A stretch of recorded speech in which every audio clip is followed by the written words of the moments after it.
औज़ुबिल्लाहिस्समीउल बिस्मिल्लाहिर्रहमानिर्रहीम। जैसा कि सामने आप देख रहे हैं, ये जनाब ज़करिया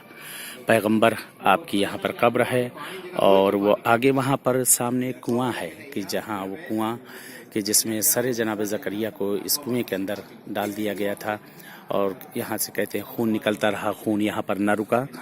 ये दरबार यजीद है। इस वक्त हम लोग दरबार यजीद के अंदर दाखिल हो चुके हैं, और दरबार यजीद के अंदर इस वक्त हम लोग वारिद हो चुके हैं। सामने आप देख सकते हैं वो मिंबर वो नज़र आ रहा है कि जिस पे हमारे और आपके चौथे आका इमाम ज़ैनुल आबिदीन अलैहिस्सलाम जिसके ऊपर मेरे आका जाते हैं, और जाकर मौला ने खिताब किया था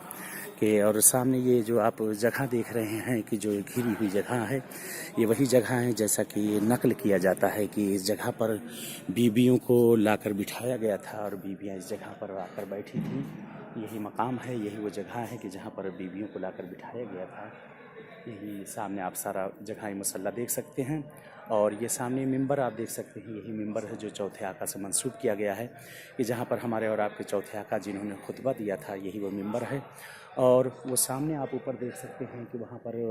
वो तख्त यजीद था उस जगह पर लगा हुआ, उस जगह पे तख्त यजीद था, और यजीद ऊपर बैठा हुआ था, और यहाँ पर बीवियाँ सामने इस जगह पर थीं। और वो पूरा वाक़या दरबार का आपके निगाहों के सामने है कि बीवियाँ इस जगह बैठी थी, सामने यजीद बैठा हुआ, और जनाब सकीना का वो वाक़या कि जिस वक्त उसने सकीना की मोहब्बत का इम्तिहान लिया है, सर हुसैन है कि वहाँ से उठता है और शहज़ादी सकीना सलामुल्लाह अलैहा के आगोश में आता है। देखें ज़रा दरबार, देखें इसकी वसअत, देखें कितना बड़ा दरबार है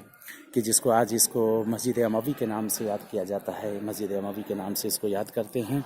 और यहाँ पर बहरहाल बहुत से अंधे वगैरह बैठे रहते थे कि ये वो अंधे लोग थे कि जिन्होंने अज़ान कही थी यजीद के हुक्म से, जिस टाइम मिलता है कि मौला खुतबा दे रहे थे कि आज नस्ल हादर नस्ल कि जो भी यहाँ पर बहरहाल उनके औलादें पैदा होती हैं वो सब के सब अंधी पैदा होती हैं। ये सामने आप देख सकते हैं, सामने वो तख्त है, तख्त यजीद जिसे कहा जाता है। उस जगह पर वो यजीद मलऊन उस जगह पर जाकर बैठा रहता था, और वो सामने जनाब ज़करिया पैगंबर की आपकी कब्र है, जनाब ज़करिया की, और ये पूरा वो दरबार सामने आपको नज़र आ रहा है, सारा दरबार ये।